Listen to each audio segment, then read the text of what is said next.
Avant les apparitions, la grotte, c'était ce creux un peu sombre dans la falaise de pierre.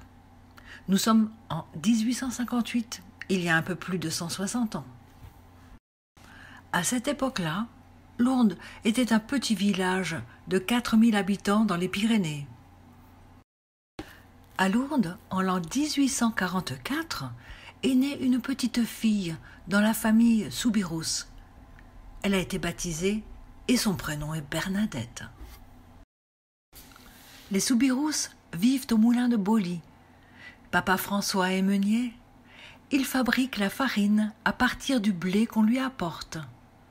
Maman Louise s'occupe des enfants.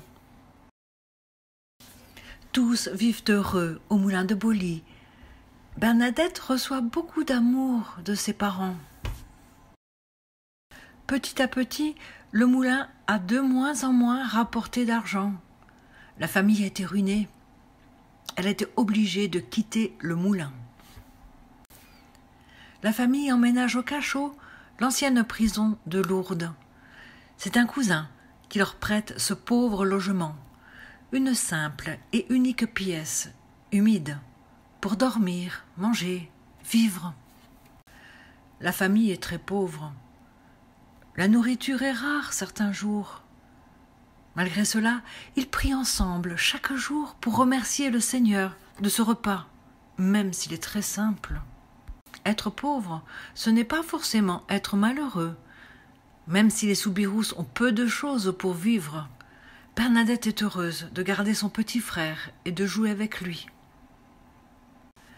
Nous sommes en février, il fait froid. Pour avoir chaud, il faut mettre du bois dans la cheminée. Bernadette part en chercher avec sa sœur Toinette et une amie Baloum. Maman Louise recommande à Bernadette de ne pas prendre froid, car elle est de santé fragile. Les 3 fillettes sont parties en direction de la grotte, car elles pensent y trouver quelques branches mortes pour faire des fagots. Les 2 petites ont déjà traversé le canal. L'eau y est froide.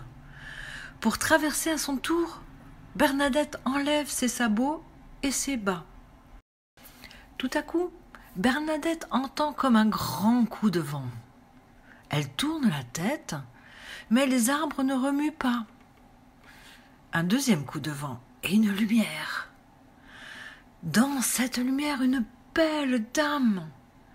Bernadette veut faire le signe de croix, mais elle ne peut pas. La main lui tombe.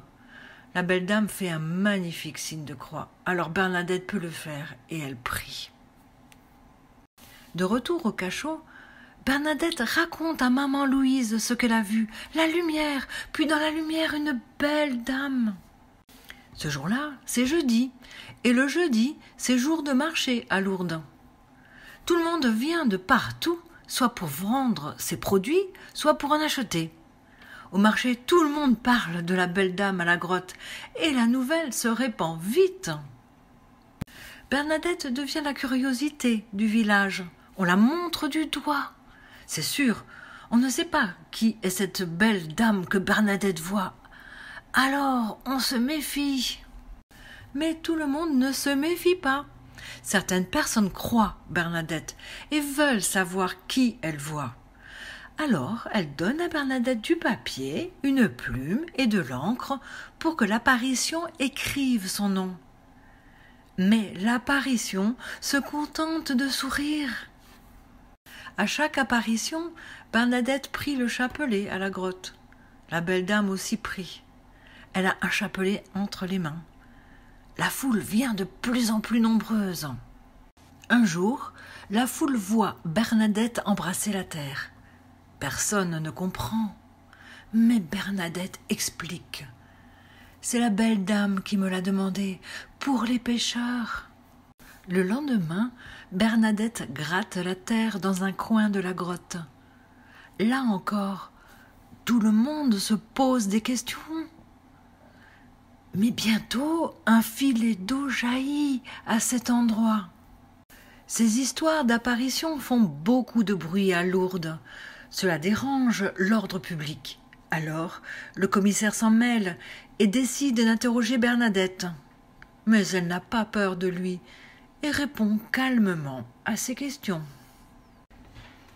Bernadette va voir monsieur le curé, car la belle dame a dit « Allez dire au prêtre qu'on construise ici une chapelle et qu'on y vienne en procession. » Mais le curé lui répond que cela coûte cher de construire une chapelle et qu'on ne sait même pas qui est cette dame. Le 25 mars, jour de la fête de l'Annonciation, la belle dame dit son nom en patois bigourdan. Elle dit « Que soy el Immaculada Concepción », ce qui signifie « Je suis l'Immaculée Conception ». Bernadette ne comprend pas ce que cela signifie. Mais Bernadette va aussitôt dire le nom de la dame au curé. Quand il entend le nom « Que soy el Immaculada Concepción », le curé est très ému. Il comprend que c'est la Sainte Vierge qui apparaît à Bernadette. Bernadette prie le chapelet à la grotte. C'est la seule prière qu'elle connaît. Pendant le chapelet, on récite le Notre Père et le Je vous salue Marie, ainsi que le Gloire au Père. Depuis la découverte de la source par Bernadette et la révélation du nom de la dame, la foule vient de plus en plus nombreuse à la grotte de Massabielle. Il s'y produit des guérisons et des miracles. Des gens du monde entier, de tous les continents, viennent prier à la grotte de Lourdes. Ils viennent y confier leur famille, leur joie et leur peine. Tous les soirs pendant la saison, la procession au flambeau rassemble tous les pèlerins présents. Ils chantent de beaux chants à la Vierge Marie et prient le chapelet en tenant leur flambeau allumé. Lourdes est un sanctuaire marial connu du monde entier. Le passage dans la grotte se fait en silence. La plupart des gens touchent le rocher par respect ou pour y faire un vœu ou une prière. Après les apparitions, Bernadette a habité à l'hospice de Lourdes, chez les sœurs de Nevers. Elle était attentive aux pauvres. Elle-même avait connu la misère au cachot. Bernadette aimait s'occuper des enfants. Elle aimait leur apprendre à lire, à écrire. Bernadette a fait sa première communion pendant la période des apparitions. Cela a été une immense joie pour elle, une joie aussi intense que de voir la belle dame à la grotte. Bernadette a grandi et mûri. Elle sait désormais que son souhait le plus cher est de devenir religieuse. Elle veut se donner tout entière à Jésus. Elle part au couvent de Nevers pour y faire son entrée dans sa nouvelle vie. Bernadette n'avait jamais quitté Lourdes. Tout est nouveau pour elle à Nevers. Elle arrive à la maison mère des Sœurs de l'Instruction et de la Charité de Nevers. Bernadette est devenue religieuse. Elle est aussi une infirmière pleine de sollicitude. Elle redresse un oreiller, réconforte, donne les médicaments. Elle aime soigner les malades. Elle veille sur eux avec beaucoup d'attention et de dévouement. Bernadette est morte jeune, à 36 ans, entourée de l'affection de ses sœurs. Quand on va à Nevers aujourd'hui, on peut voir le corps intact de Bernadette dans la châsse. Elle a un visage paisible et un sourire si doux. Aujourd'hui, Bernadette est vivante au ciel. Elle t'invite à mettre tes pas dans ses pas. Elle était bonne avec ses sœurs. Elle a partagé son pain avec son frère. Elle a vécu l'évangile en plénitude. Elle disait « Aimer, il suffit d'aimer. » Et toi, veux-tu suivre son chemin ?